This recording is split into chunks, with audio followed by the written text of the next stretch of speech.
Just a spectacular day to open up the 2022 championships in Denver, Colorado. The final game of the day features the Griffins from Seton Hill outside of Pittsburgh and the Warhawks from Auburn, Montgomery. Alongside Leah Secondo, I'm Brendan Gulick. Glad to have you on board for the fourth and final game of the day. A team from the Gulf South Conference and a terrific program down in Montgomery. They are champions of the South region against champions of the Atlantic region, the Seton Hill Griffins, who have not been on this stage, but they are very much looking forward to the opportunity to showcase that they are ready for a national championship chase.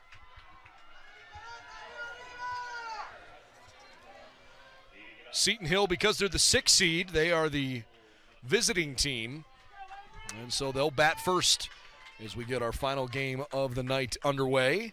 First pitch is inside, ball one at 10 after 7 local time. Running a little bit behind as the day moved along, but no real problems. Just 3 games in a row that were all 2 hours or a little bit longer. Avery Dickerson, the starting pitcher for Auburn Montgomery. Dickerson, in her freshman season, making just her 3rd career start, but she's pitching for the 21st time, 10-1, Leo, with a 2.12 ERA. Yeah, and you hit it on the head for the freshman. She's typically, the go-to arm, and nice job with a changeup there, which is really what she relies heavily on. Usually the go-to out of the pen for the Warhawks.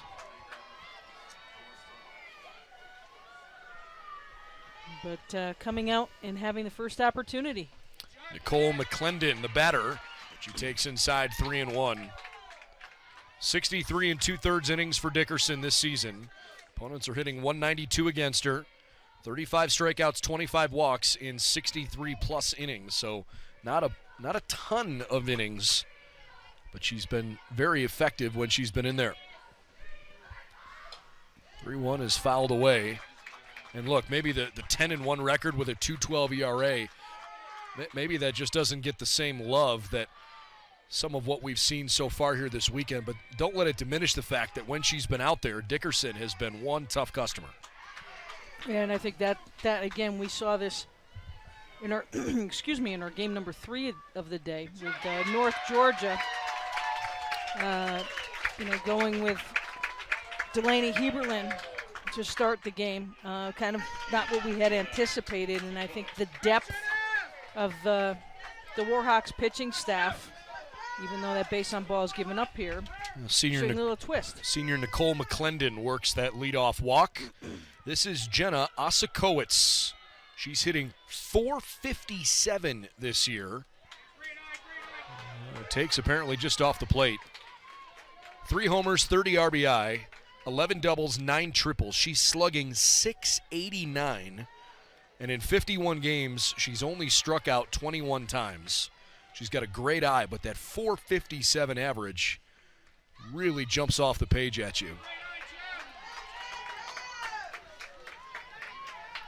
There are not many young ladies across the country that hit for an average quite like that. She is 13th nationally.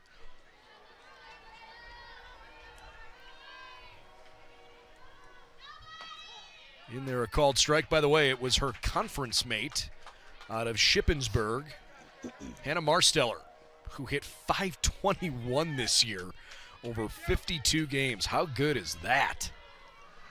The PSAC conference is so tough, regardless of the sport. Really sets these teams up to be in this venue. Seton Hill 41-10, Auburn Montgomery 48-11. So both teams are coming in having had great seasons. Auburn Montgomery won the Gulf South Conference Championship. It took them several games to do so, but they eventually prevailed over Alabama Huntsville 7-4 back on May the 8th, and they took that momentum into the regional. Wins over Tuskegee and Nova Southeastern before they lost to Alabama Huntsville. Turned around in the second game and beat Huntsville 3-0 to win the regional. This one's on the ground to shortstop. Go to second for one, and that's all they'll get. Osakowitz reaches on a fielder's choice. And there's one out as McClendon is erased. In that super regional, AUM needed 3 games after losing to Valdosta State 5-1. Their own conference mates down in the Gulf South. They turn around and beat Valdosta State Friday in a doubleheader, 3-2 and 2-1. That punched their ticket to this national championship tournament. Valdosta State, another team that we have seen here in Denver. So no slouch. Both of these teams, the first time they've ever played this deep into the NCAAs. Neither team has ever been to the national double elimination, 8 teams and 1 city. Morgan Ryan, the batter. She's the pitcher. She's had a really solid year offensively, 318. She's driven in 24. Got a runner at first with 1 out for the Griffins here in the beginning of the game. Set the defense for you in just a moment. That one's too tall. Haley Ann Frank in left, Faith Wheat in center, Shelby Newsom in right. Haley Brown at third, the shortstop's Olivia Aycock. Gia Martin at second, Kat Fallon at first, and Margaret Morgan is catching Avery Dickerson.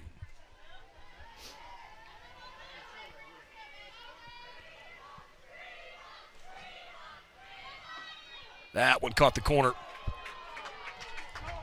3-1.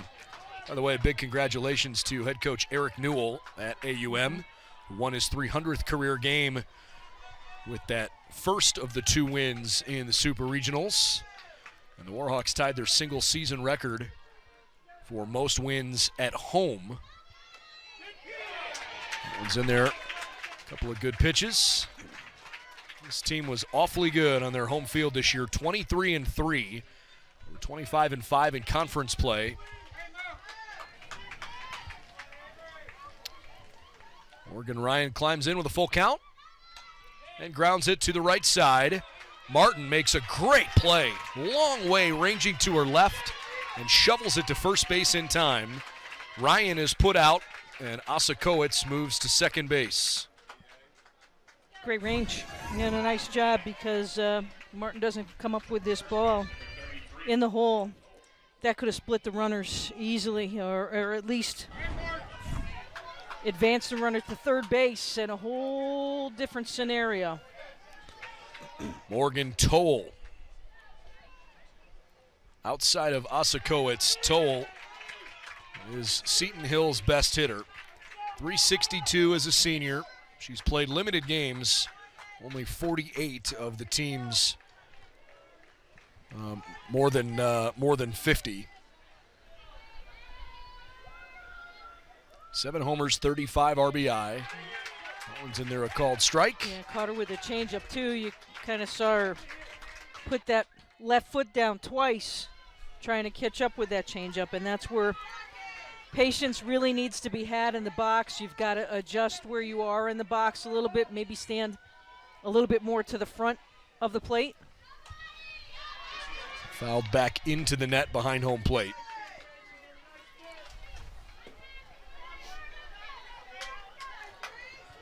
Seton Hill is a team this year hitting .308. That is 50th out of the 277 teams in the country, so they are basically in the top 20%. They have ridden their pitching more than their offense this season.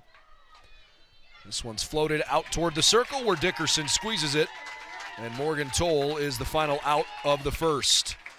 We're going to see Morgan Ryan take center stage when we come back. This is one of the premier pitchers in America. Seton Hill out there defensively in just a moment.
Well, it's the bottom of the first inning, and Seton Hill, after not scoring in the top of the first, hands the ball to Morgan Ryan, as they so often have this year. And they've told her, hey, figure out a way to get us in the winner's bracket if at all possible. She is 18-2 with a 142 earned run average this year. And for Ryan, coming over after 4 years at Notre Dame, really brings some solid presence into the circle for Jessica Strong's team.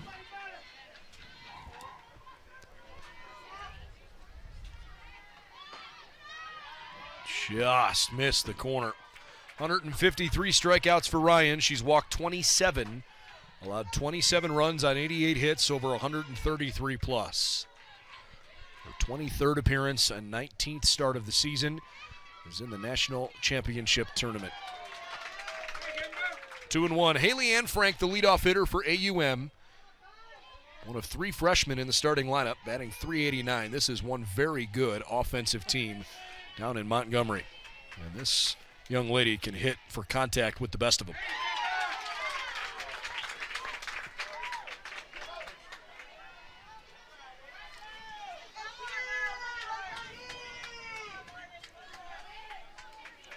Good size in the box, too, from that left side. Strike 3.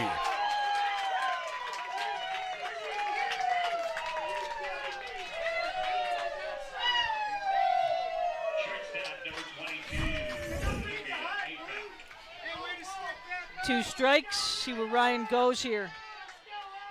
Boy, really a wide paint of the outside corner that works for Ryan. Ryan missed below the strike zone there. And on the appeal, no swing. By the way, Trina Comerford has the balls and strikes. Kevin Conder umpiring at first, and Mario Calabrese, our third base umpire. Congratulations to them as well. Absolutely. All the umpires that are here this weekend, it is an honor for them to be selected into this venue. They have to earn their way here just like the teams do. Down the left field line, fair ball. Aycock with a single with 1 out. That was all bat control on Aycock's part. Kept that bat back in the zone and just actually redirected it out to left field. And here's a speedster here. Good job. Back control. Didn't even come through with a swing. Just let the speed of the ball do its work. And now you've got speed with 1 out over first base. Yeah, she can really run for sure. And has been one of the 2 best base stealers on the team this season. She and All-American second baseman Gia Martin have combined for almost 40 stolen bases. They've only been thrown out 4 times collectively. So Aycock aboard, Kat Fallon down in the count 0-2.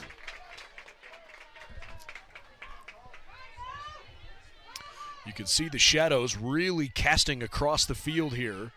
The lights are on, but they have not yet taken effect on an extremely comfortable night. Fallon swings and misses at strike 3. 2 outs for Molly Cobb.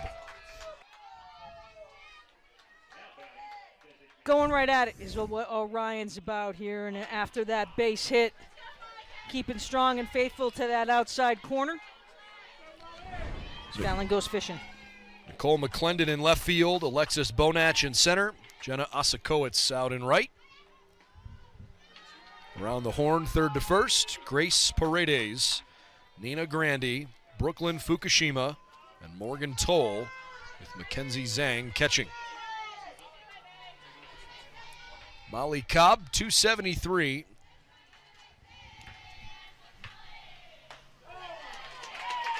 That one hit the corner. Cobb's done a good job in the cleanup hole.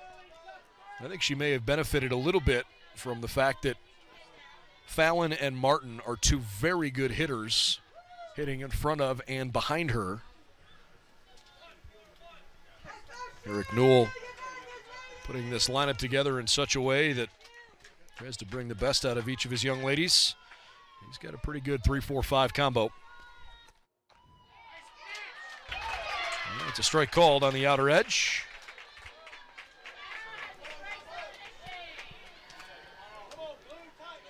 Winner of this game is going to play the North Georgia Nighthawks in Game 2 tomorrow, which should start at approximately 1:30 Eastern. Swing and a miss, strike 3.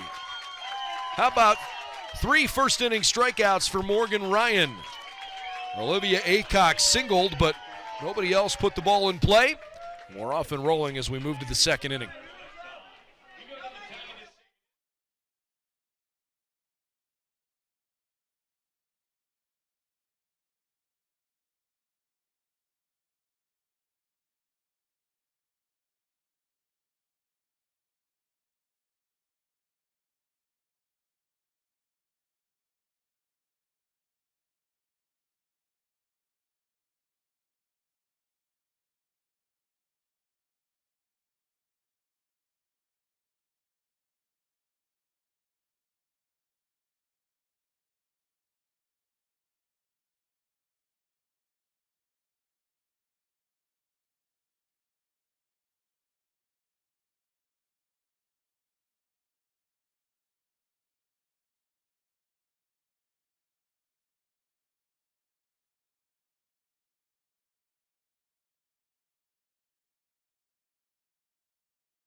Top of 2 from Metro State in Denver, where Brooklyn Fukushima, Brooke Cleland, and Grace Paredes will lead things off here in the second. A little more on the Griffins and their journey through the NCAA tournament, and boy, has it been a storybook journey or what. They have never before played in the NCAA tournament, not just this particular national championship tournament. They've never even been to the D2 softball championships. 5-0 in this year's tournament. They advanced to the conference finals for the first time last year. Ended up losing to Westchester, though, who made their run eventually to Denver here. This is the best win by far, and the best season, I should say, by far in program history, with those 41 wins, eclipsing 33 from back in 2015. Head coach Jessica Strong won her 100th career game this season in Game 1 against IUP earlier this year. That one's popped up, and a great effort. Margaret Morgan hangs on for out number 1. Nice job by Morgan as that ball was floating away towards Seton Hill's dugout. And recognizing she was going into unfriendly territory again. Not enough time to shed the mask. Got to track that one down. One goes high, one goes low. Comes away with it. Cleland, the new batter. And she pops one behind home plate. Oh, sprawling effort. And a tip of the cap. Morgan couldn't come up with that one, though. Super effort. It's a short back porch behind the plate. Not a lot of airtime on that foul tip, so.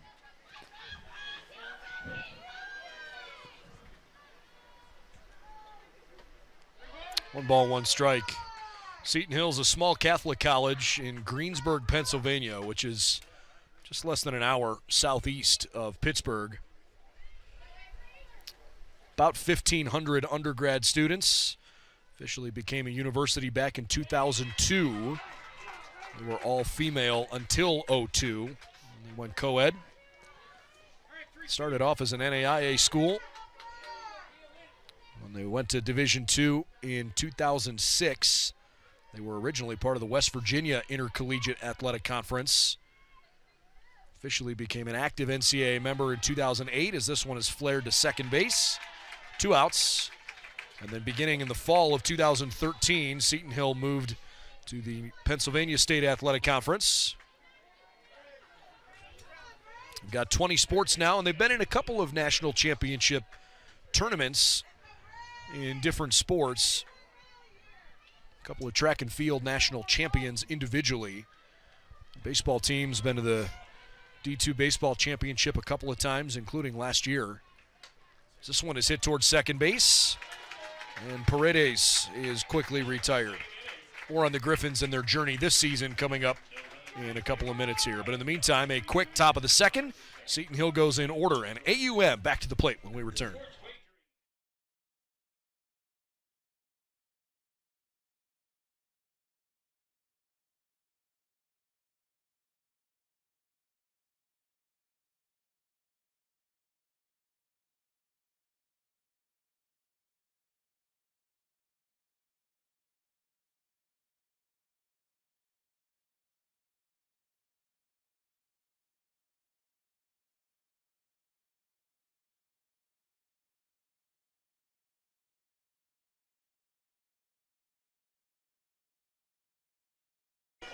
Sun setting over the Rocky Mountains in the distance behind the third base dugout. Just situationally how this field is laid out.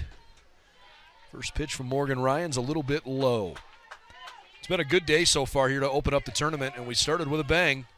Number 1 team in the country, Texas Tyler, knocked off. They're the top seed in the tournament, number 1 in the national poll. And frankly, they got beat pretty decisively by Cal State Dominguez Hills, the Toros, who have lost 21 games this year, and they felt like people have been overlooking them. Best way they could do that was come out and prove it, and they sure did. 5-1 the final in game 1 to put the Toros in the winner's bracket. Visitors have won every single game today. Getting jump has been key. Rogers State sure did that in Game 2, the Hillcats from Oklahoma, 7-2 over the 2018 national champions, Southern Indiana Screaming Eagles. They've got pretty arguably the best pitcher in the country. Morgan Ryan's very good. This is no knock on her. But Andrea Morales was a unanimous first-team All-American. Struck out 10, scattered 8 hits, gave up 2 runs. It's not that they couldn't touch her, but when it was time to buckle down, Morales was really, really good. Nina Grandy, I beg your pardon, not Nina Grandy, but Gia Martin at the plate. It's Martin, then Morgan, then Brown.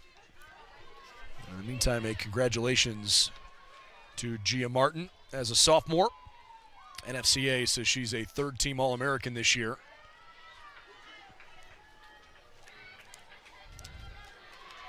$11 home runs, 56 RBIs. Hitting .299. She's also stolen 19 bases without having been thrown out. Not once. Inside corner, strike 3 called. All 4 outs so far via the strikeout.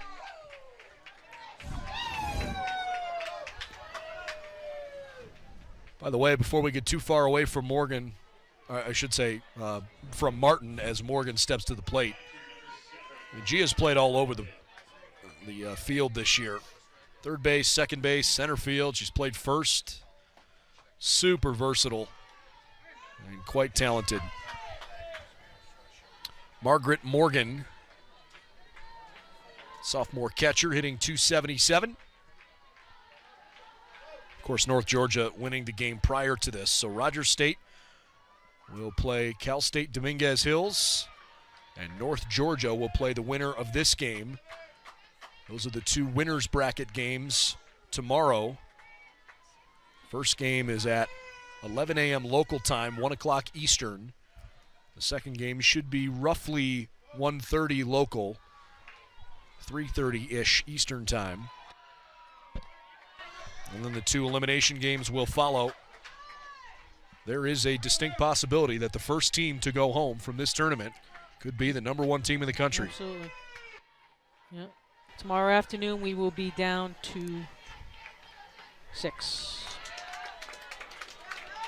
If you're not familiar with the bracket for the tournament, if you haven't watched this afternoon or you're just joining us for tonight's game, 8 teams, double elimination, and when you get down to the final 2, it's a best 2 out of 3 series. That's the inside corner.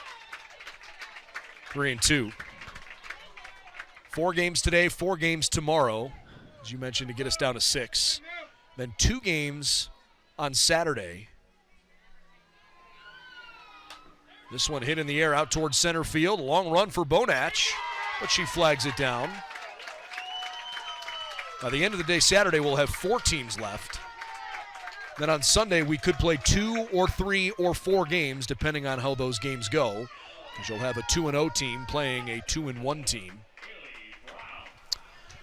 And then we'll have 1 game on Monday, Memorial Day. That's the first of that best of 3. Games 2, and if necessary, Game 3 of the National Championship Series on Tuesday. We could play as few as 14 or as many as 17 games over these 6 days. I like the thought process here of Eric Newell taking, excuse me, a little time to talk to his offense. He can see that Morgan Ryan's in a pretty good rhythm here, trying to do anything he possibly can just to disrupt that rhythm a little bit. Haley Brown will be the batter. Faith Wheat waits on deck. Eric Newell standing down that third base coach's line. At least Margaret Morgan hit the ball hard and put it in play.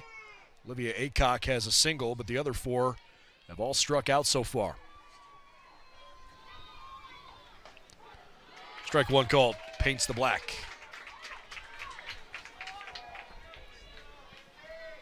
There's a lot of teams here this weekend that have never been to the national championship tournament. Well, and again, I think we're going to see this in the next few years, obviously with the portal and the extra year for this group of student athletes coming through, where you can throw things out like a poll and you can throw things out like seedings, because the portal and the transfer portal has changed the complexion of quickness of turnaround in teams and putting teams in contention. That didn't miss by much.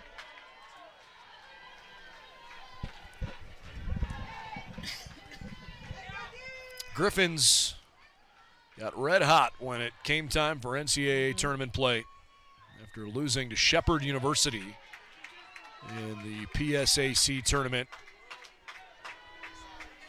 It was a bit frustrating for Seton Hill, who were division champions and won an elimination game impressively over IUP earlier in the day. This one false foul, but Shepherd knocked off the Griffins in Quakertown, PA, 8-3. And then all of a sudden the Griffins said, all right, no problem, we're good. They beat Claflin 3-0, Shippensburg 3-2 in 10 innings. Then they pounded Claflin 11-0 in the Atlantic Regional Championship, which was played at Shippensburg. And in the Supers, they played a really good Kutztown team at Kutztown and beat them twice without losing, 7-0 and 9-5. So they've won 5 in a row coming into this double elimination tournament with the 8 best teams from the 8 regions around the country.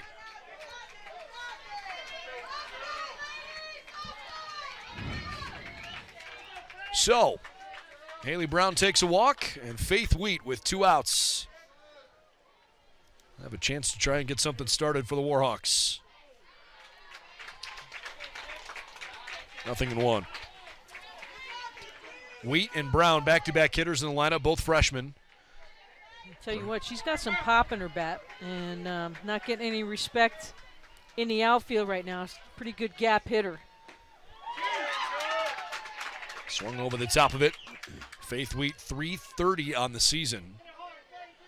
If you're Seton Hill, frustrating to walk Haley Brown, who's only hitting .167 on the season and has drawn now just her second walk in 25 at-bats. Faith Wheat, on the other hand, has been a proven commodity this year. Playing in her 57th game of the season and having a very productive freshman campaign.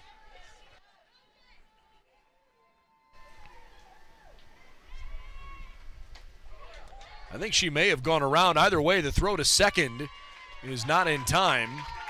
Boy, I am really surprised that they didn't appeal that. I could have sworn that Faith Wheat, I mean, it was a half-hearted thing, but when she pulled that bat through, they will appeal. Yeah, oh, my gosh. They were checking the balls and strikes, but there was no way that she went around on that for a strike. They appeal and say she held up. Wow. So Brown aboard at second with 2 outs. 2-2 count, bottom of 2. Coach Newell snags that. Literally.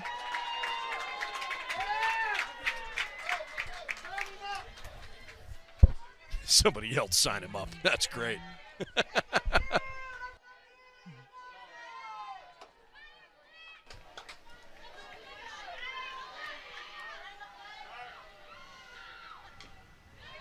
Ryan trying to work out of a pickle.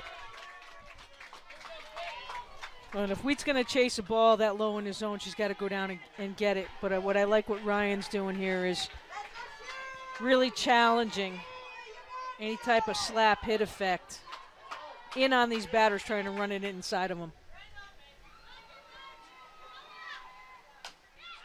Chop towards short. Gonna have to hurry. Grandy will throw halfway home. They've got her tied up in a rundown. Obstruction is called. Wow. What a break for AUM.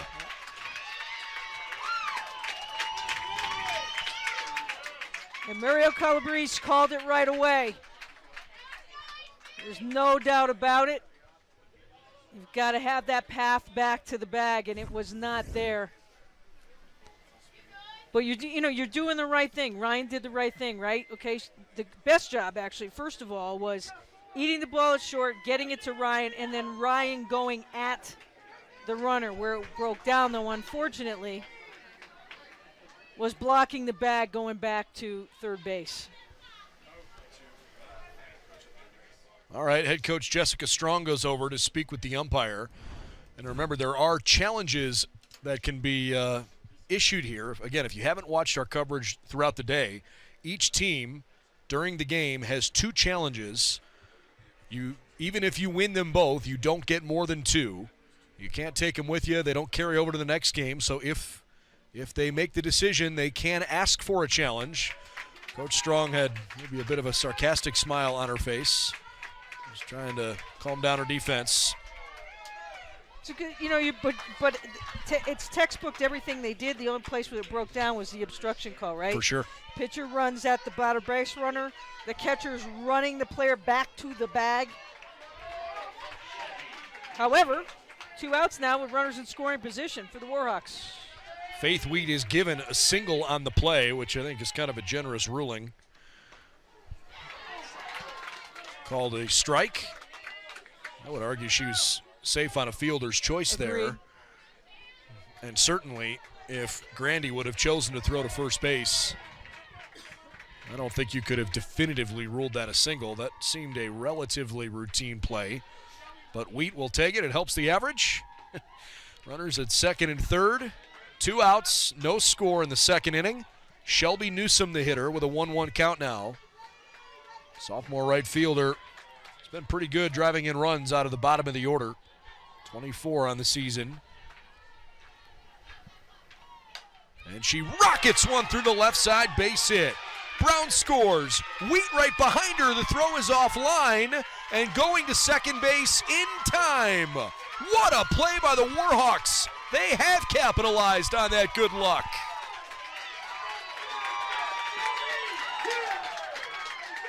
Two outs, that arm's waving by Coach Newell down at third base. No doubt about it, you're pressuring the defense. Nice piece of solid hitting here. Not only do you have to make the throw, unfortunately, I think that ball may have been tipped off the glove, which made it a little bit errant, and then smart base running As Newsom gets down to second base on the play. Good bunt from Haley Ann Frank. A snap throw behind to third base. Frank had a base hit all the way there. Runners on the corners with 2 outs as Newsom moves to third and Olivia Aycock will bat. Element of surprise once again with 2 outs. Caught the defense a little bit back. This is assistant coach Brooke Sullivan out for this quick mound visit. Well, the overwhelming storyline, in my opinion, from day one is that in now each of the first 4 games of this tournament, the team that has not played well defensively has found themselves chasing the game and eventually losing. Yeah, you're going to be pressed. These teams are going to try to run on you make the plays, especially balls hit on the ground. And the Warhawks doing a good job pressuring with 2 outs and runners in scoring position there. And again, sizing up the defense.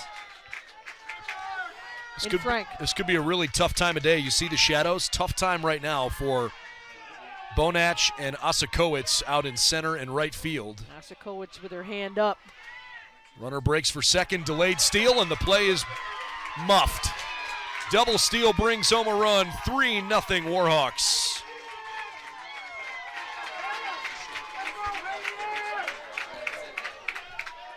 Good slice of the delay, and drawing that throw with the slowdown was Frank at first base. Right here, slowing up just enough.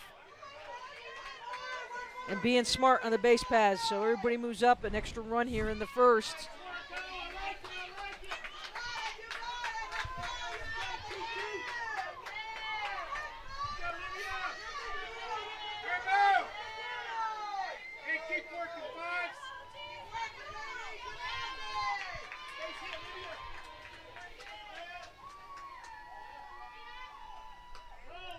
A break for third, nobody covering, and the Warhawks right now are full throttle.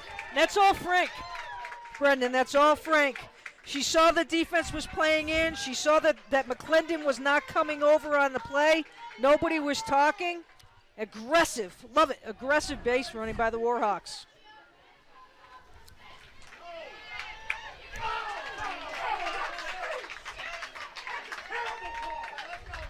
Two and two. By the way, they are crediting an error to the catcher Zhang on that throw down to second base, so it is an unearned run that came home when Newsom scored. Swing and a miss by Aycock for strike 3, and that mercifully ends the inning for Seton Hill. But the Auburn-Montgomery Warhawks, all with 2 outs, a walk, 3 straight hits, couple of defensive mistakes. They're able to score 3 times. Shelby Newsom drove in 2, and the Warhawks have a 3-0 lead.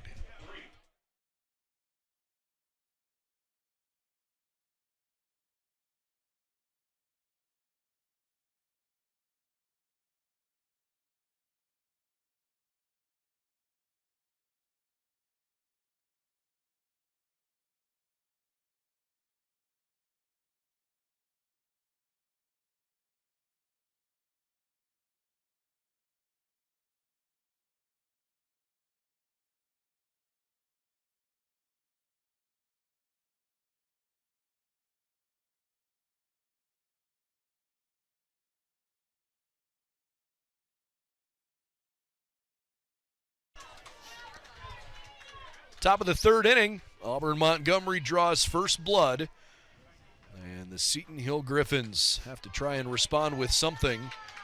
Grandy, Zhang, and McClendon, 8-9-1, due up here in the top of the 3rd. And how about that? Now, for Davenport, I think this gives her, for Dickerson, this gives her a little bit of an advantage coming out here in this 3rd. Haven't completely gone through the order, so the eyes haven't seen her once yet. Got the backing of 3 runs behind you. As we have a little bit of time here on the field, an extra ball on the field coming out of the bullpen area.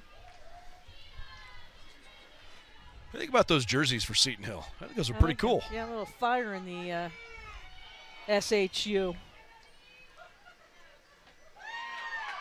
And they're a called strike. Good change of pace. Yeah, I like the red pants. Yeah, I like hot. that red and yellow. I like the pinstripes too. Oh yeah. I like the pinstripes. On these teams, this is, I think, the most difficult game of the day because you're getting up and you're waiting around. Slowly hit back to Dickerson. But I think they're going to say that it hit her in the box. So foul ball. You're waiting around all day. It's not like you can go to class and have the opportunity to, go to class, do your day. So these two teams, from what we understand, found ways to kill some time. they did. Seton Hill went out to Boulder. Is that correct? That's what I heard too. Open mall shopping out in Boulder. And then Auburn Montgomery came here. We saw them, we actually saw both teams in the stands watching a little bit of ball. Then went downtown a little bit, grabbed some lunch, went back to the hotel, relaxed a little bit. Itching for that first pitch. I think it's really important, especially for teams that are here for the first time.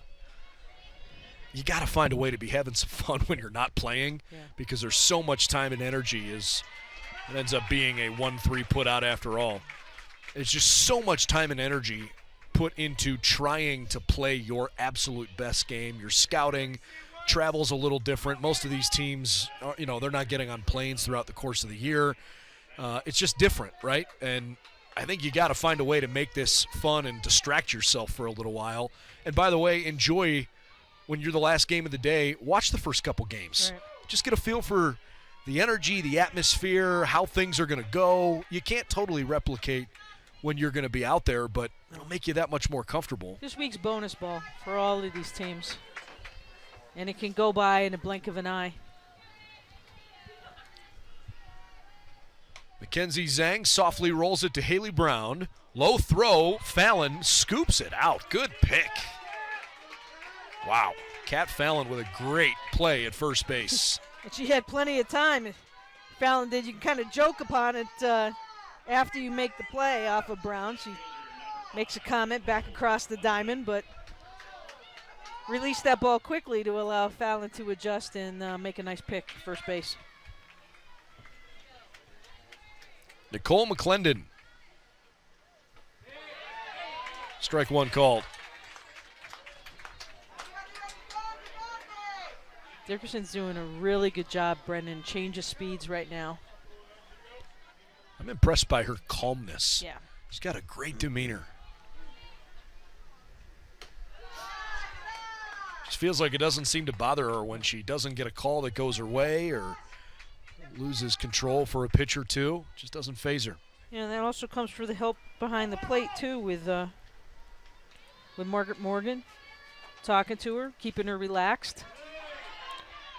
Great diving effort. Haley Brown, take a bow. Wow, what a play.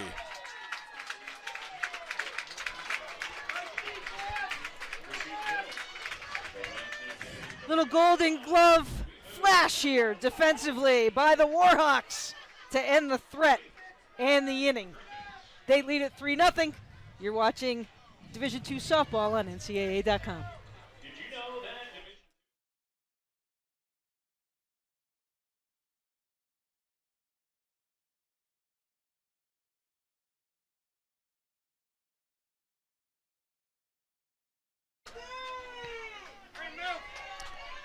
Three runs, 4 hits, no errors for AUM as they come to the plate in the bottom of the third inning, and we get started with a nice defensive effort by Paredes. Puts out Kat Fallon. One gone in the third. They've stranded 2 runners, have the Warhawks those first couple innings.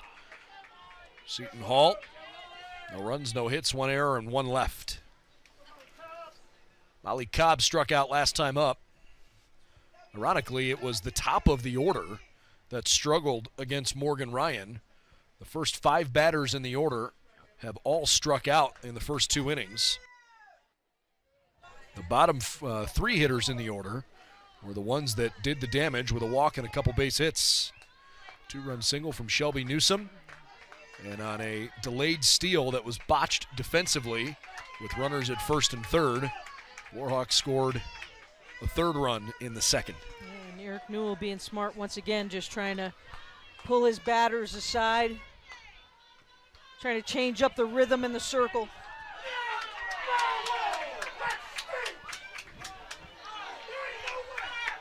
Well, I guess it's 0-1.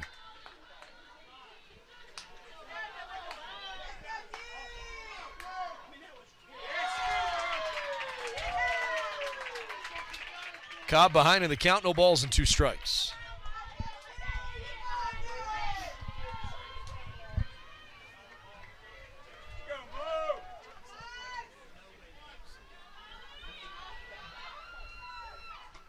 Way off the plate.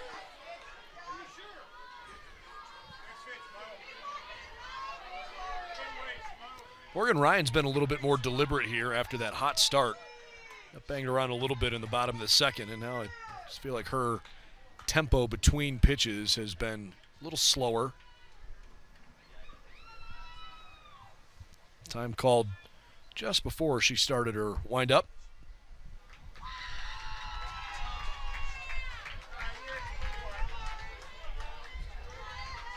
Wow, 2 balls and 2 strikes. Yeah, and I'm kind of surprised because I thought that Ryan was on the rubber there. One hopper to third. Paredes makes it 2 outs.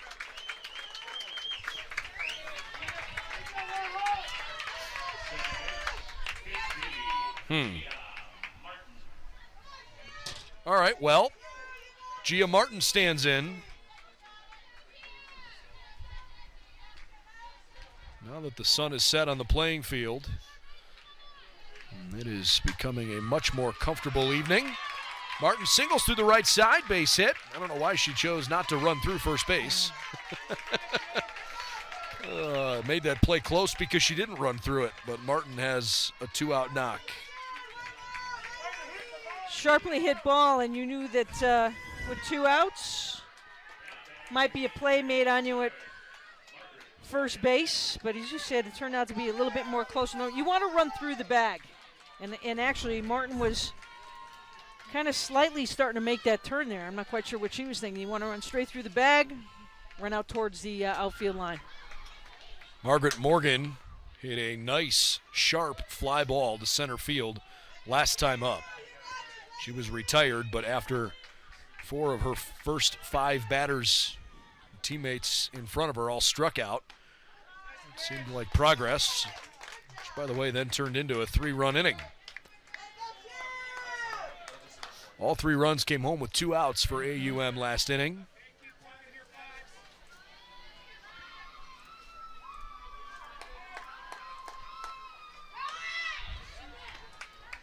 Little hit and run action, fouled it off, 1-2.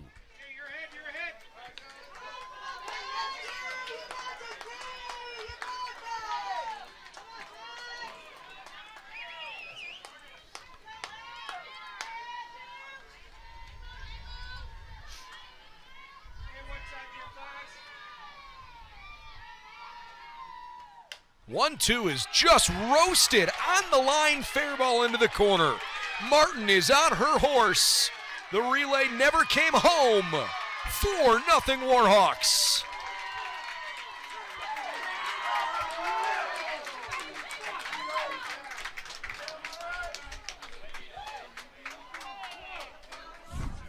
Solid piece of hitting. And just rips this one out in front of the box there, and good timing. The fly ball that she hit out to center field her first time up was a pretty good hit ball. The RBI makes it 4-0.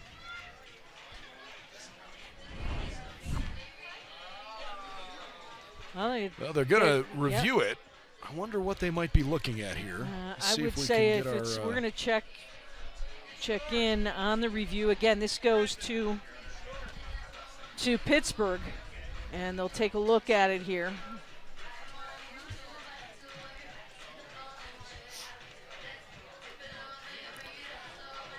Sounds Checking like to see if it was fair or foul. It looked pretty pretty solid. Yeah, I here. mean, naked eye, I thought it landed on the, I'm going to call it the chalk line, but it's painted turf. So, again, the umpires that you're looking at on screen there are not going to make this determination. Instead, the replay is being shown back to some folks in Pittsburgh. Slow that way down for us. We'll take a look at it, too. Could be a little tough just with the black pole in the way there. It kind of lands where that pole might obstruct our view. Let's see. I don't know if that's a conclusive enough shot. Remember, if it catches even one sliver of that white painted line, and then it's a fair ball, and it's ruled fair on the field, so it would have to be irrefutable evidence to overturn the call. I certainly don't blame Seton Hill for asking for the challenge. Here's the call. They have upheld it. It's a fair ball in the corner. And that's the only time that you will hear an umpire verbally say fair ball, because as you know, if it's a fair ball, you would just point. The only time you make that type of a yell is when it's a foul ball. But in this instance, with the review now, emphatic on the call. How about for the second straight inning, some two-out magic for the Warhawks? Morgan Ryan misses the outer half, 1-0. Haley Brown walked and scored last time. She was almost the victim of a bad base running blunder, but got lucky on an obstruction call. Hits this one in the air pretty well to left field, but it should stay in the yard, and McClendon puts it away. Martin and Morgan getting it done with a little two-out magic. And with 3 innings in the books, AUM with a 4-0 lead over Seton Hill on NCAA.com.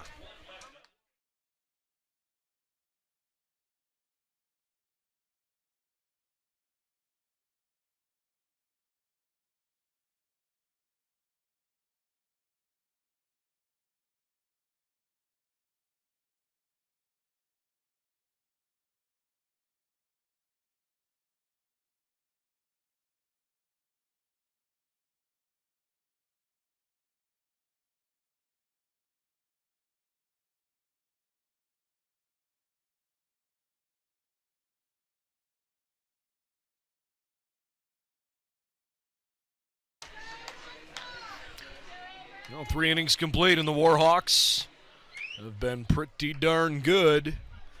They haven't given up a hit or a run. They've got 4 runs on 6 hits of their own. They are trying to spoil the party for the debutante Seton Hill Griffins. How about Avery Dickerson?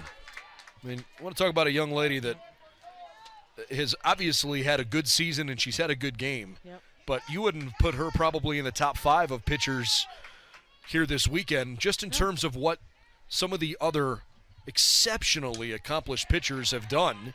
As this one is softly hit into center field for a base hit. Well, just because of the role that she's played for this Warhawk squad coming into this championship weekend. Now, granted, she's got a 10-1 record, but most of her appearances have been out of the pen. And as you mentioned last inning, just really composed, just very settled, very composed. Let's see, though, as she's challenged here with the leadoff single. It was Osakowicz that got the base hit for Seton Hill. It's first. Morgan Ryan, the batter.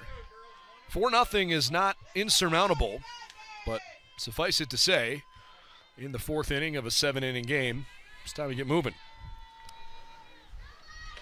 Ryan grounded out to second last time up, and that pitch was apparently too high. Get the impression that both fan bases are a little upset with the strike zone right now. A little tight. Everybody's a little bit tight in this last game of the day. Like the sun's been beating down on everybody a little bit. Parents get excited too. It's they ride this ride with these players, and there's nothing better than looking up in the stands and seeing your friends and family here continuing to support you You know, and once the 4 years in, 5 years in, sometimes 6 years now with COVID, you know, they go through withdrawals too. Ryan taking all the way. That's a called strike. You know, it's such a good point, and one that I don't think can be hit on enough.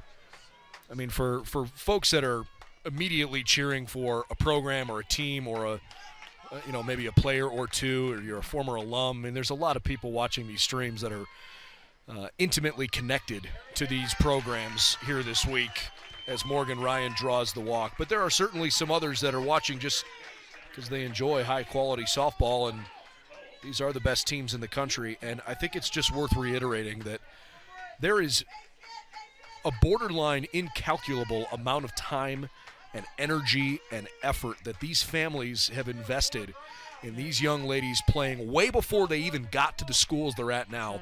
All the travel ball, the financial sacrifices, all the time commitments, the early and late practices, and it, you know, it reaches a climax now to be in the national championship tournament. This is a huge deal for these 8 schools.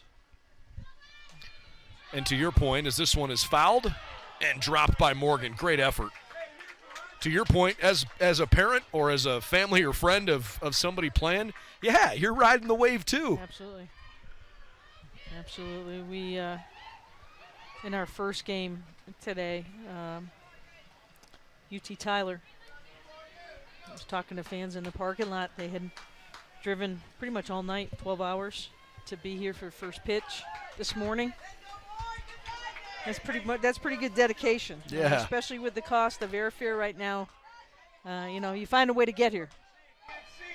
Planes, trains, and automobiles, and it was automobiles was the choice. High fly ball to shallow left. Frank grabs it. One out as Morgan Toll is put away. The new batter will be Brooklyn Fukushima. Still better contact here, right? This is, again, second run through the order now for the Seton Hill players. And I think, Brendan, they've made some pretty good adjustments on the box. Even that fly out there was a better hit ball.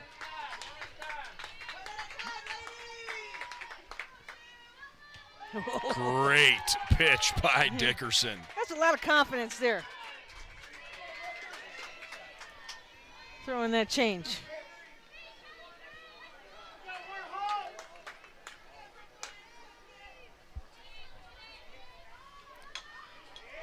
Fukushima bunts it right back to the circle, and Dickerson makes a good play. That's a 1-4 put out on the sacrifice. 2 gone for Brooke Cleveland, but now 2 runners in scoring position. Dickerson didn't get phased. She knew where she was going with the ball. It was kind of a slow hit ball. Stuck with it. Cleveland popped out to second her last time up. There's a big at-bat for the Griffins.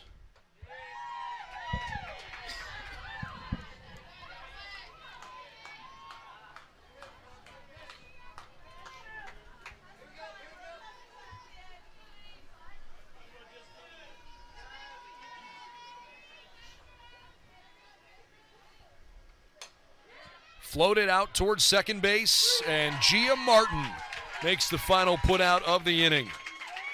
Seton Hill finally got some base runners, a leadoff single and a walk, but unable to bring anyone across. Halfway through this game, it's 4-0 Warhawks.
We've got a pitching change as we start the bottom of the fourth inning. Seton Hill has turned things over from Morgan Ryan to Lauren Dillette. First pitch misses the zone. Ball one to Faith Wheat. Dillette goes into the lineup in the 6 hole where the DP Brooke Cleland was hitting. Brooke made that last out last inning. Morgan Ryan will continue to bat in the 3 hole.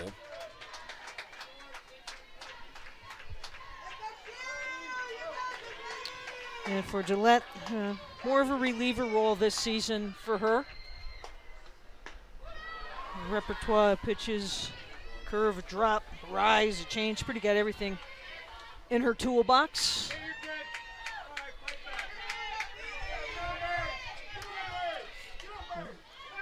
Why not? Warhawks have seen Ryan now through the order. Had success with her, gotten to her a little bit, so change it up.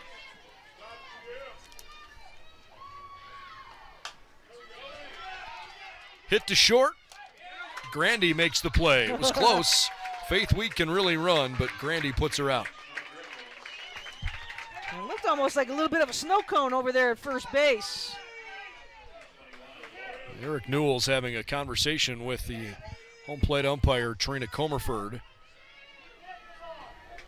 Checking to see if that foot might have been pulled on the throw over to first base, but not going to challenge it.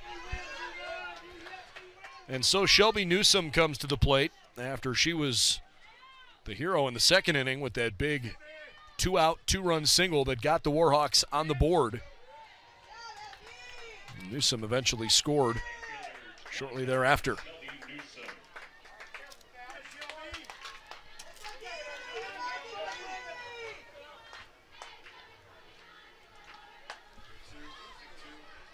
High fly ball to left field. 2 outs. Clendon's got it.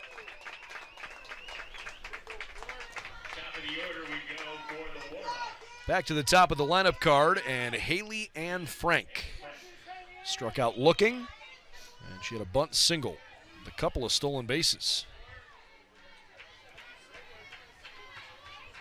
3 steals in the game for AUM, 2 for this young lady and 1 for Haley Brown.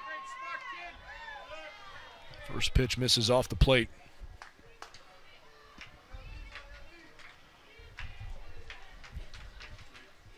Mario Calabrese coming over to say something. Wonder if maybe he was coming off the mound prematurely. I don't know. Well, once those hands come together. And I'm pausing for a second. A little preventive officiating. I like that. You don't want to be calling illegal pitch. Better to go talk to the pitcher and just say, hey, make sure you come to a complete stop, or your hands are coming together, make sure the motion's going the right way.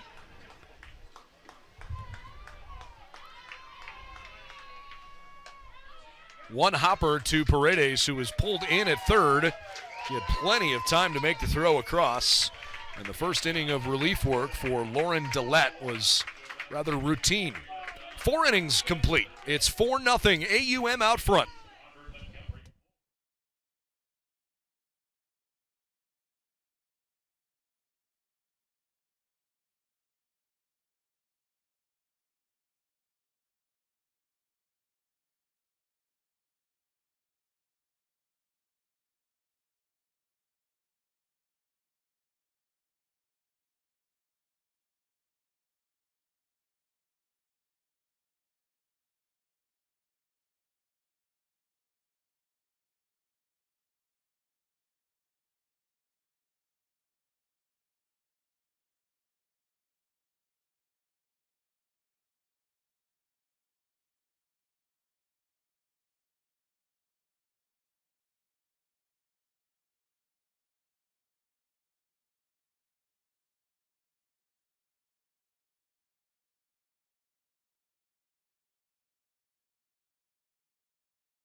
Get a look there at the Adelphi Panthers.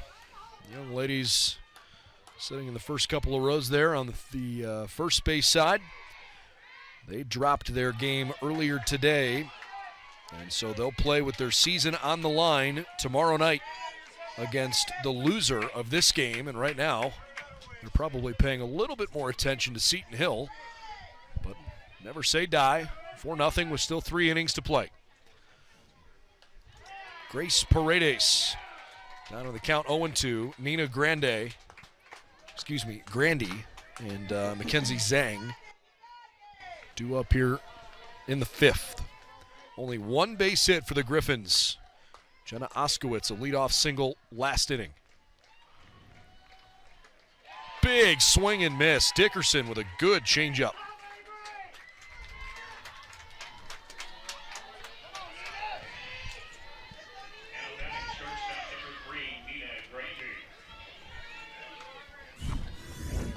Dickerson threw that changeup on the very first pitch. That went high in the zone on the second pitch, and Paredes went chasing it, tossing it in, trying to go a little backdoor there on that one.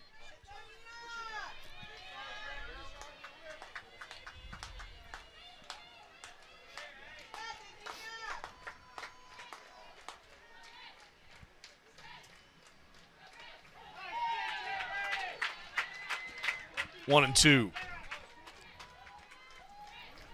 Beg your pardon. Yeah, they never changed the scoreboard actually from. I think it's 2-1, isn't it? Should be 1-1. 1-1? Yeah, okay.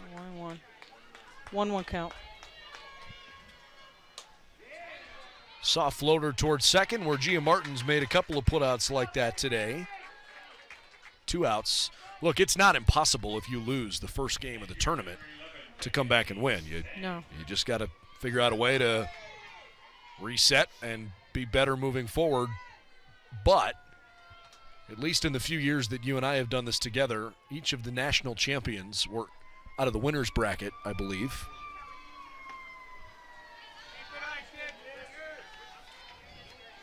I know Southern Indiana a couple years ago in Salem, Virginia, they won their first game.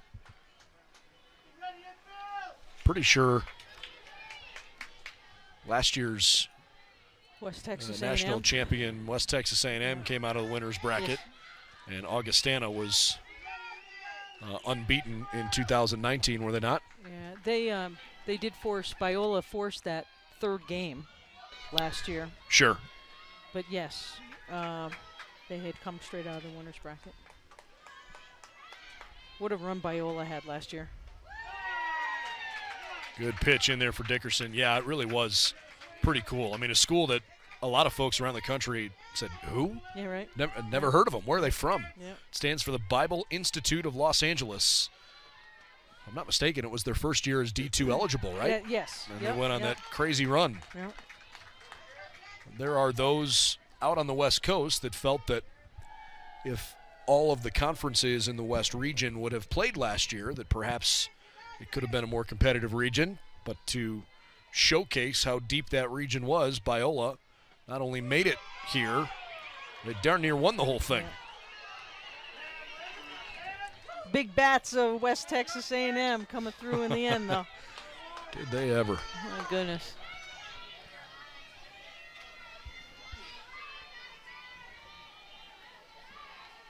Another conference. It's difficult to come out of that Lone Star Conference and the travel that conference has to accomplish during the season. I think from an impartial perspective, if you consider all of the different sports, the Lone Star Conference, to me, has to be a top 3 league in Division II. I agree. I mean, it doesn't matter what sport you're talking about. They are always not just relevant, but a legit national title contending threat, whoever comes out of that league. That is Kelly Pollock, who has, frankly, a unique and I think a beautiful spelling of her first name, Kelleigh. I have never seen someone spell Kelly that way before. No. A little bit of luck of the Irish there. In that first Maybe one. that's why I like it. Yeah. All about that. Nicole McClendon. 1 ball, no strike count. Ooh, cut it inside.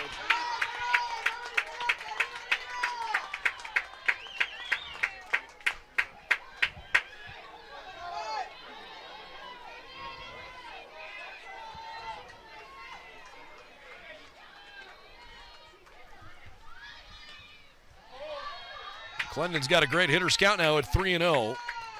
She walked in the first inning and was robbed in the third when Haley Brown made that sensational inning-ending diving catch in foul ground right in front of her own dugout. That was sweet.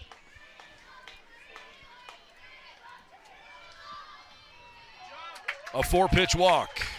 And Avery Dickerson, for the first time all day, is unraveling just a little bit with back-to-back 2-out walks. And Jenna Osakowicz.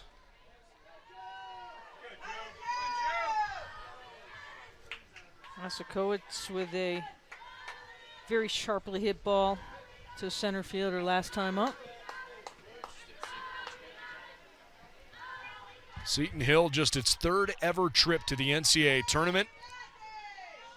First time in the national championship. A field of 8. As a team this year, a 123 earned run average and a .96 whip by the pitching staff. Those are both best in the field. Their pitching has certainly been key to their great run through the national tournament so far. But today it's let them down a little bit. This AUM offense, the real deal. Warhawks have, I would argue, probably a pretty good balance. They've got some really good pitching and some really good hitting, but neither one of them carry the other one so much. They had to come through a really tough region to get here. That is off Morgan's glove and to the backstop. And so now Osakowicz bats with a couple runners in scoring position, and the Griffin faithful are begging and pleading for a chance to bring home some runs. Well, Dickerson went up high with that pitch, hoping that Osakowicz would go and chase it as she did the second pitch. Pretty good discipline there now with 1 and 2. Foul ball. Osakowicz reached on a fielder's choice in the first, and her single still stands as the only base hit that Seton Hill has today. Kind of fitting that it's their .457 hitter. It's one of the top hitters in all of college softball. She cuts through it, tips it into the glove, and Morgan hangs on for a strikeout. Avery Dickerson, a pair of 2-out walks. She threw a pass ball, but buckled down and got the best Griffin hitter to strike out and end the inning. Middle of 5, it's 4-0 Warhawks on NCAA.com.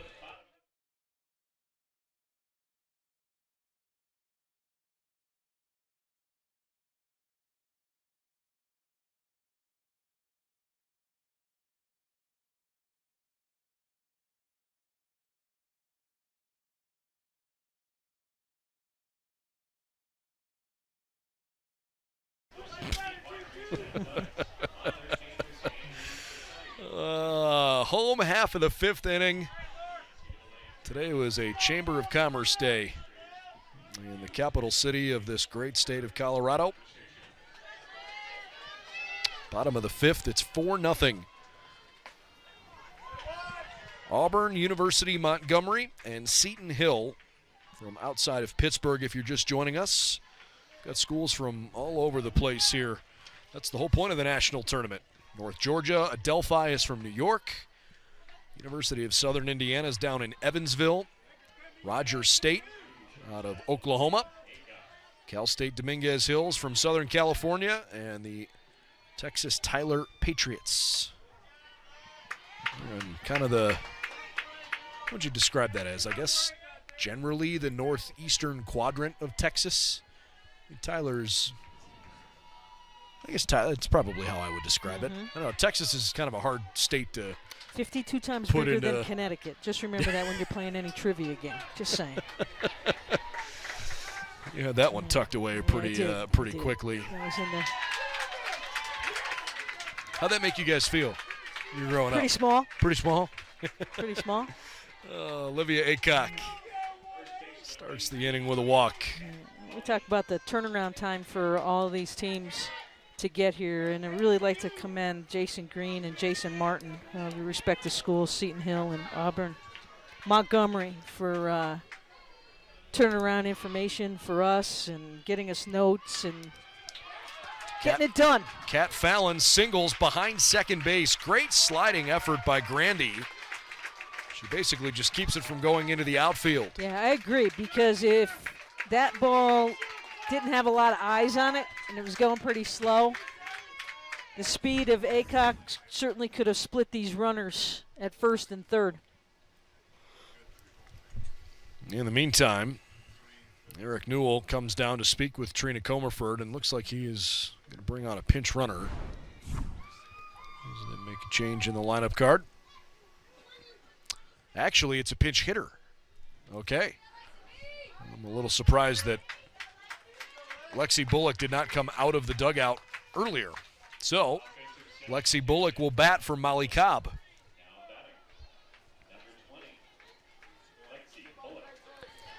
And Bullock's be interesting to see here with no outs if they look to sacrifice. She's a pretty good bunter. This would certainly be a situation for it. It's a perfect bunt. The first baseman, Toll, makes the play. Fukushima covers the bag, 3-4 the putout. Well done. Yeah, definitely. You got one job. That job's to get that ball down. And now you've got the lefty batter coming in Martin. 2 runners on board with 1 out. I can assure you that anything hit to the outfield, Coach Newell's arm is going to be going like a buzzsaw. Now Martin's the All-American. This is who you want at the plate. Oh, what a break. Safety squeeze, and she pops it up. If anything, that at least allows Aycock to scurry back to third base. Martin is retired. What do you think about that decision? She hit the ball really hard last time up. You're trying to think things maybe a little bit too much with a batter in the 5-hole and Martin and her speed and her quickness as well. Let her do what she's done well. Get that ball out to the right side. Wow, big break. Morgan takes a called strike. I guess I would assume that was put on, although I suppose it's possible she could have been bunting on her own. I don't know. Did not expect that. Nope. Margaret Morgan, RBI double last time. It's a good spot. A little delay on the call there. That was a good spot. All of a sudden, Lauren Dillette might get off the hook here. 1 strike away from getting out of it.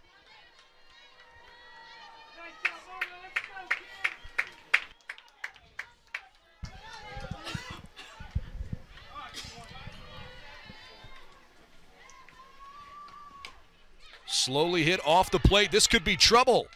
Got her at first. Well done by Dillette to compose herself and make a good throw.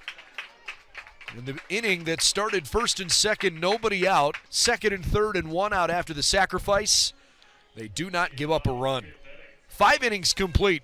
Seton Hill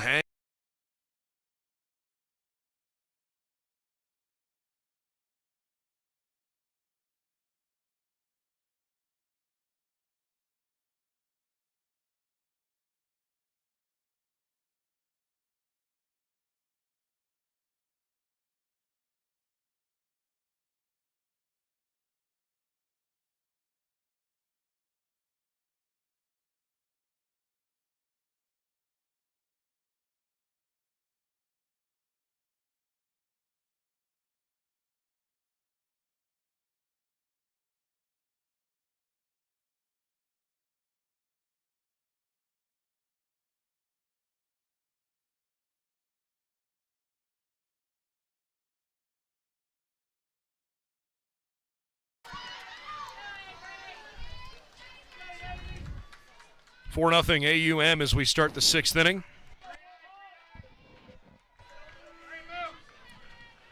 How about the job that Avery Dickerson has done tonight? 5 scoreless innings. She's given up 1 base hit. And all of a sudden, at least through those first 5, I think her stat line's been more impressive than even what we saw from Drea Morales earlier in the day when she struck out 10 through 7 innings, but they're 2 very different pitchers. Yes, more of a power pitcher in Morales. And more of a controlled, rely on the change Dickerson. But I like the complement of each other, these 2 pitchers. Dickerson just, like you said, pretty cool, calm, and collective in the circle. Morgan Ryan started the game as the pitcher, now the DP. That's a foul ball. Walked last time up. She's also grounded out. Again, just in case you didn't catch it earlier, we will have a daily recap for you posted on NCAA.com. Just a couple clicks away from where you're watching our live coverage right now. That'll be posted as soon as we can get that up for you after the game is over. Usually doesn't take terribly long. We'll catch you up on all the highlights of the day and get you set for our Day 2 coverage tomorrow. 3-4-5 due up for the Griffins, who are starting to count outs. You're down 4 runs. You got 6 outs to work with. You need base runners, and you don't have a whole lot of room for error at this point. Ball fouled in the box. That one was hit out toward left center, dropping quickly, and in there, base hit.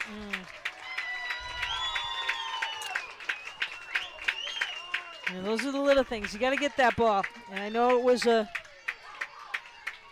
long way to come, but you got to go after it and get it.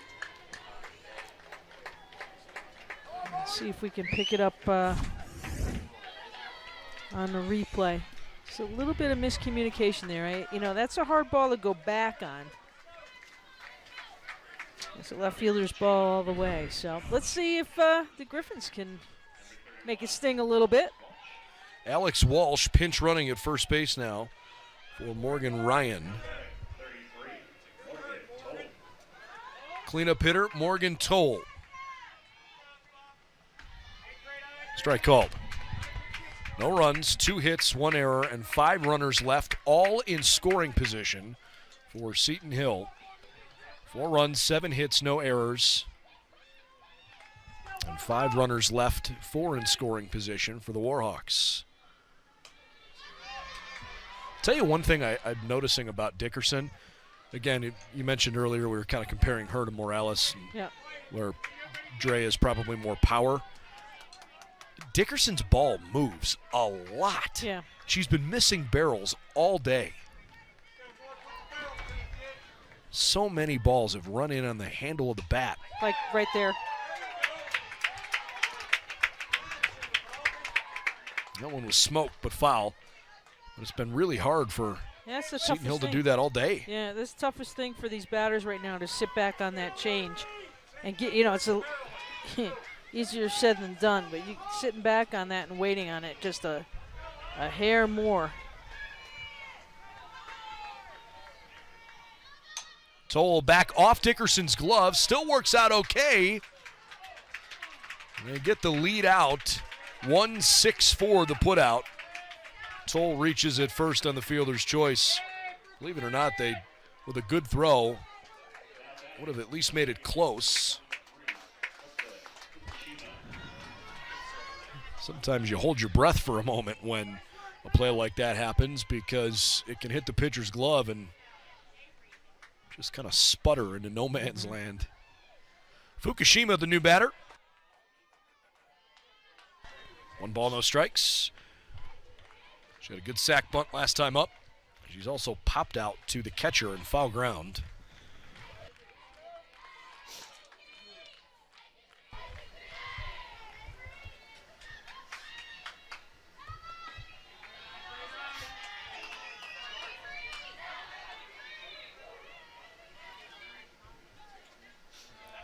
Time called as Coach Newell goes to the circle.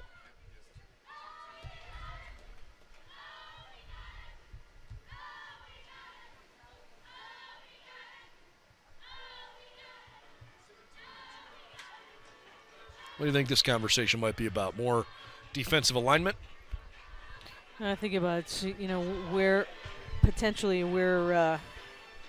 Fukushima has been able to hit the ball and making sure you keep that ball in front of you. Don't allow the runners to move up here in these late innings as Griffin's having some fun with a little bit of old school going on right now.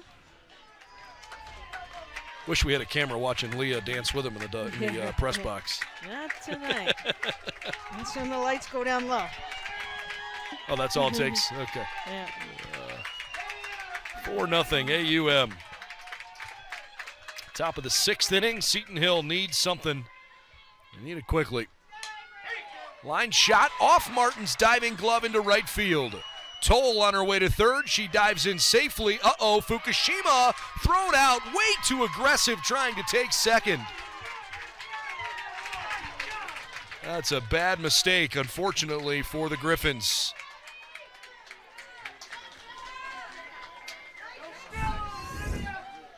Good job getting that ball into the infield, and I understand what Fukushima was trying to do here. On a sharply hit ball, almost come up with a nice play there was Martin.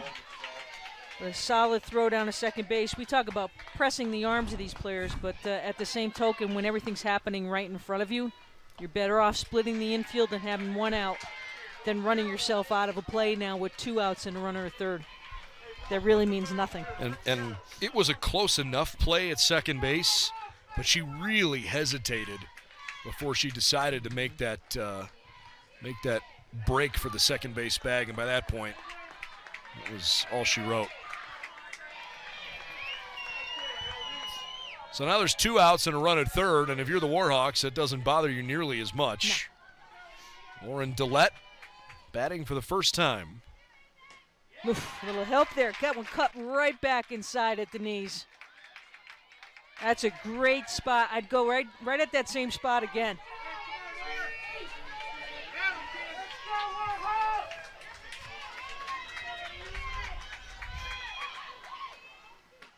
Same spot. Just a bit inside. Wow. Talk about cutting it and slicing it. Same exact spot. Inside corner at the knees. Wow. Can't frame it up any better there as well behind the plate, Morgan.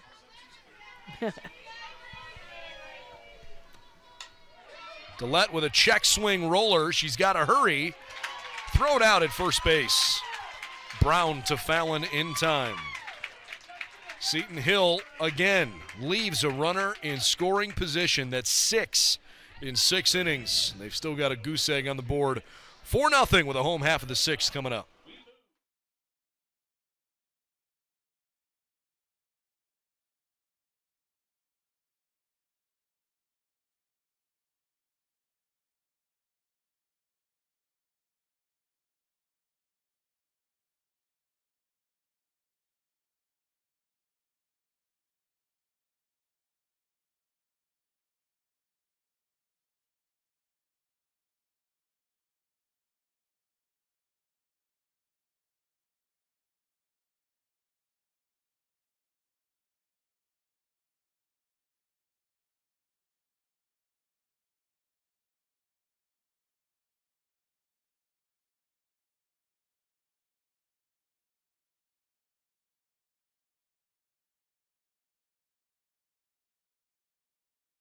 Home half of the 6th inning, and the Warhawks were jamming to Sweet Home Alabama in the in the half-inning break. Haley Brown, Faith Wheat, Shelby Newsome. Bottom 3 hitters in the order. 2 hopper to the shortstop, Grandy. 1 gone. All 4 runs came across against Morgan Ryan. Lauren Dillette has been very nice so far. She had a 1-2-3 4th inning and really worked out of a pickle in the 5th. It's the first batter out here in the 6th inning.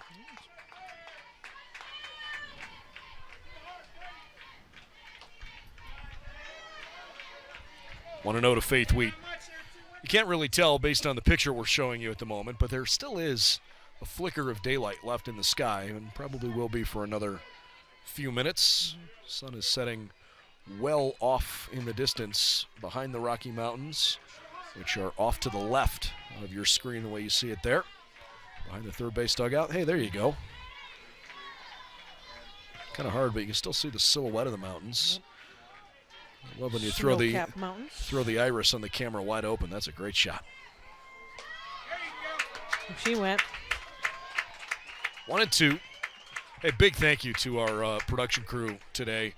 4 games in one day is a long day. By the way, guys, I'd really like it if you came back tomorrow. 4 more tomorrow, starting at 11 a.m. local time, 1 o'clock Eastern. 2 winners bracket and 2 elimination games tomorrow. By the time tomorrow is over, some combination, 2 of these 4 schools, UT Tyler, Southern Indiana, Adelphi, and the loser of this game will be playing for their lives tomorrow night. 2 of them will be out of the tournament. And we talk about, getting the jump tomorrow, getting those first runs for those teams that are coming out of the elimination bracket. Ever more important tomorrow, I think, to have that jump and get some confidence going. Great stab by Grandy and an even better throw. Grandy's been busy, but she hasn't made a better play than that one all day. Well, nice fluid motion, right? Going with the movement of the ball at play. Coming across the diamond, her momentum, once she gathers herself, gets her feet around, going towards first base. Took the time, but knew she needed to rush it a little bit with the speed coming out of the box and wheat. Nice job. And even setting her feet, she still had to throw a little bit across her body. Absolutely. Because it's kind of hard to contort herself perfectly to square to first base there. Shelby Newsom takes a called strike. Newsom had a 2-run single in the second inning. She scored when the defense did not properly play a first and third double steal, as Newsom flies out to center field to close the bottom of the 6th. That 4th and final run for the Warhawks came across in the 3rd inning on a 2-out RBI double from Margaret Morgan. 3 outs remaining for the Griffins. They need to come up with 4 runs or else they'll lose the opening game of this tournament. Back in just a moment.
Top of the 7th inning and the last chance for Seton Hill.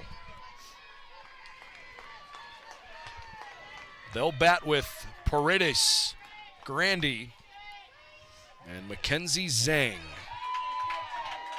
Strike 1 called.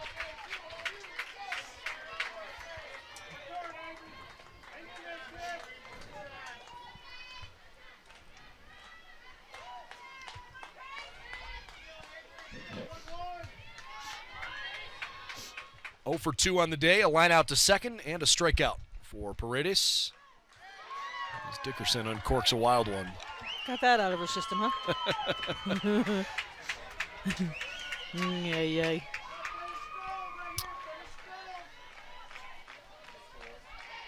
Winner of this game will play game 2 tomorrow. That should start at roughly 1:30 local time.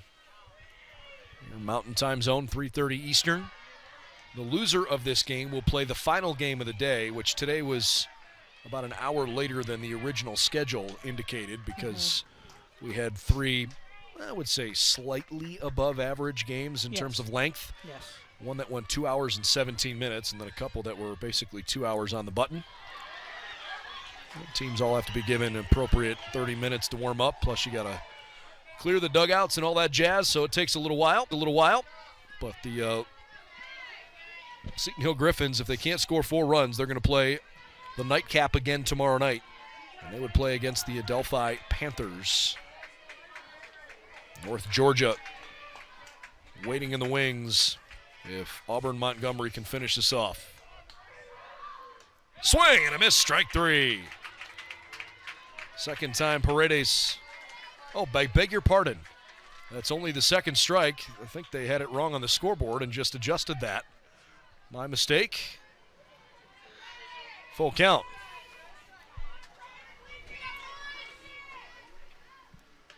And instead, it's ball 4. Paredes draws the walk.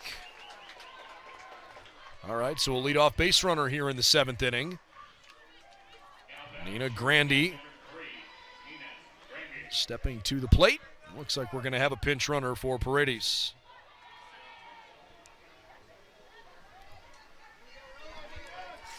All right. Bree Athey running at first base.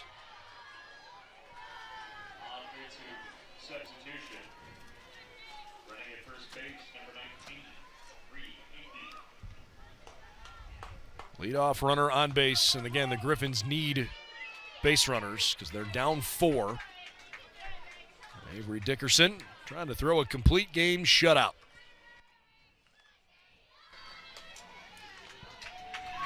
Strike 1.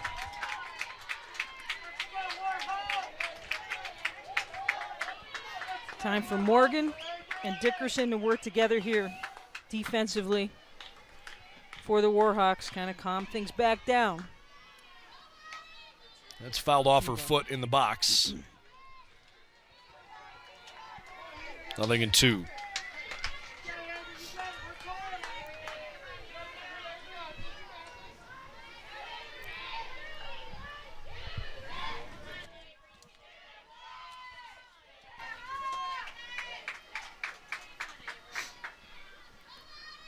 Oh. Gets away. Athey down to second base. Dickerson's had a couple of wild ones. And you know, and still, if I'm Morgan, I'm going out to the circle here and having just a little bit of a conversation.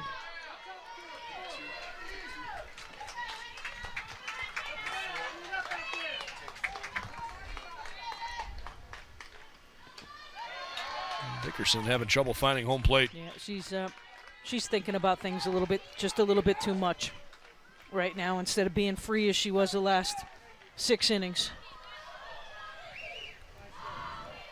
Got a 4-run lead. Say something funny. You know, got to come up with that. Now she's smiling. Smile. There you go. Get the job done. I don't know if they're buying time for the bullpen or not. Nah. There is somebody warming up down there, but I don't think it's necessarily to take Dickerson out of the game here. Unfortunately, there are several chain link fences, and a couple of those have screens in front of them. I don't know if that's a substitution there or if Brinkley Yavac is just ready. Ready if necessary. She's ready to go. Showing she's ready to go.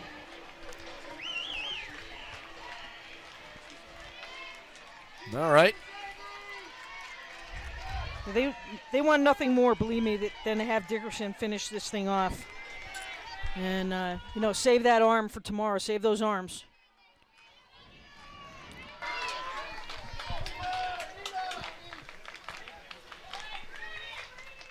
Two balls, 2 strikes, nobody out. Runner at second in the 7th. That's a better pitch, but up above the zone, full count.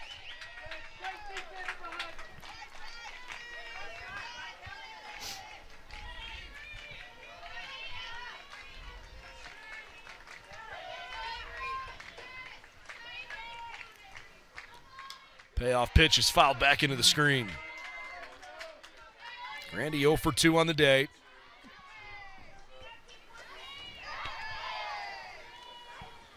Biggest thing for Athey out at second base is don't run yourself into an out.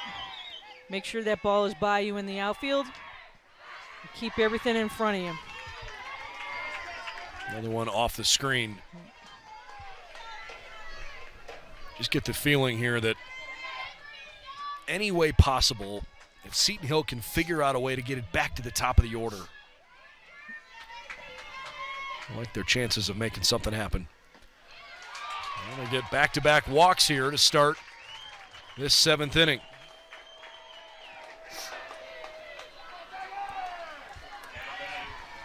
After a runner was at second there, really no harm, no foul, putting the runner at first. No. So the batter is the catcher, Mackenzie Zhang. Walked last time up. She was pinch run for. She's also grounded out. Zhang takes a called strike.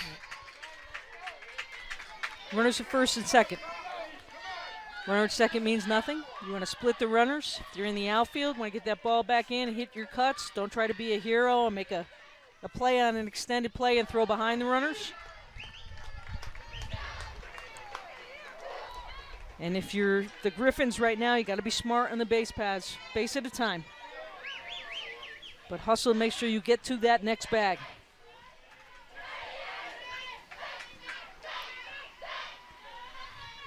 Ooh, she may have gone. She did go around. They won't even appeal it.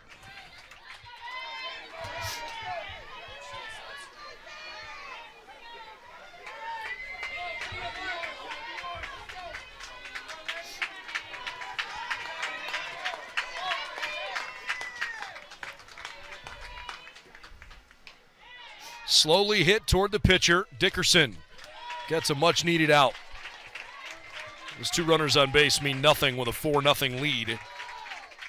But now they're going to go down to the bullpen here. At least a couple players are running down there for AUM. It's Morgan Ferguson who's most quickly heading down to get hot, just in case.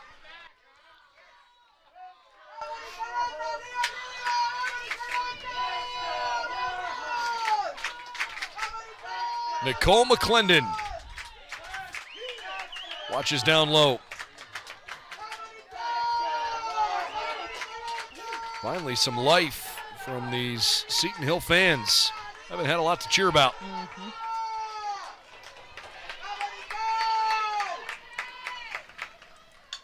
A bunt back toward the pitcher.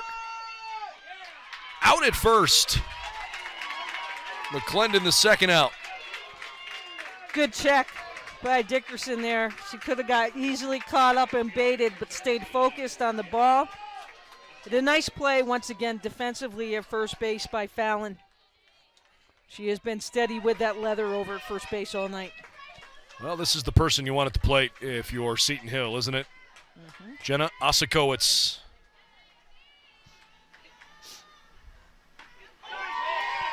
And there a strike. PSAC West Athlete of the Year for the 2nd season in a row.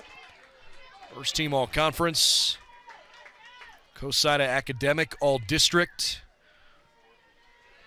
It was one of the 50 players named to the National Player of the Year watch list. Hits a ground ball to short, tough play. Aycock throws it in time at first. Now hold on a second, it may end the game, but at the same time, there's no reason not to take a look.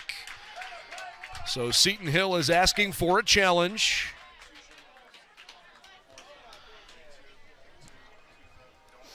The call at first base was that Osakowicz was thrown out by Olivia Aycock. But the umpires meet in the middle for a second, but they will take a look at it. They're going to have the challenge you saw there. So was that foot pulled by Fallon over at first base? And this is a good point, right? Whether or not the foot was pulled, you can actually see this call overturned if the throw was beaten or if the foot was pulled. It's not about what was challenged. Right. It's about that it was challenged. Right. That was made clear to us before the game. And sometimes that's actually backfired on teams where they thought they were challenging one thing, but it turned out actually went in their favor. Yeah, and we appreciate Sally Walker, who was with the umpiring committee, to allowing us to be a part of this review that goes back to Pittsburgh.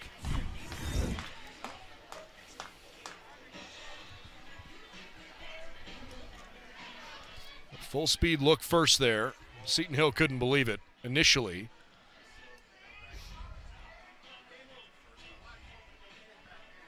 Well, from that angle, looks like she's still on the bag from the above angle. But again, it has to, it's got to show it enough to be overturned. She's tiptoeing there.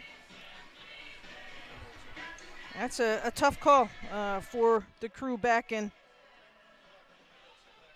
Pittsburgh to be assured that that foot was pulled. Here's our best look at it. Gosh, it's a bang-bang play at first. Osakowicz has one of the 3 base hits on the day.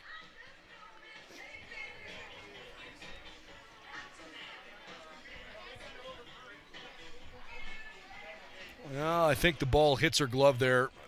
As long as the foot is on the base, I don't see any reason why that wouldn't stay an out. I know that breaks Griffin's fans' hearts, but that's kind of what it looks like to me. We'll see what the umpires are told. This is not about what the umpires, again, they're not looking at it themselves. There's an independent replay being done back in Pittsburgh, and the decision is being relayed to our umpires.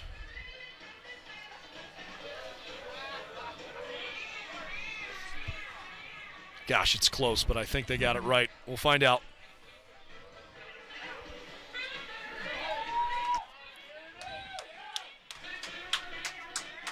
Runner at first is out, and the game is over. The Warhawks, a 4-0 shutout win to open up the 2022 tournament.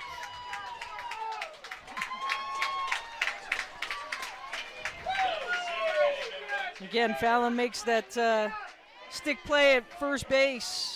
She's been solid defensively, holding the shutout for the Warhawks. And so a little bit of a rematch from the regular season, my friend Brendan, between North Georgia and Auburn Montgomery. Tough day for Seton Hill as we take a look at the final line score. No runs, 3 hits, 1 error, and 8 runners left on base, all of them in scoring position. Auburn Montgomery, 4 runs, 7 hits, no errors, 5 left, 4 in scoring position. Winning pitcher, Avery Dickerson. Was she good or what? How about a complete game shutout? She's our best pitcher, at least in terms of the overall stat line. Best pitcher of the day. Walked 6, struck out 2. She really worked around some tough situations, but figured out a way to keep this really good offense off the board. And she picks up her 11th win of the year. How about only the 3rd loss of the year for Morgan Ryan, who gave up 4 runs on 6 hits over 3 innings with a walk and 5 strikeouts. 1 hour and 51 minutes, our time of game. No save here tonight. So, Seton Hill with the loss goes to 41-11. Auburn Montgomery goes to 49-11. And it sets up tomorrow where Seton Hill will play Adelphi in the final game of the night in an elimination game. North Georgia plays Auburn Montgomery in the winner's bracket, the 2nd game of the day tomorrow. Big thank you to everybody who put on our shows here today. 4 long shows. We had a great time here in Denver. See you tomorrow morning. For Leah Secondo, I'm Brendan Gulick. First game of the day is 1 o'clock Eastern Time right here on NCAA.com.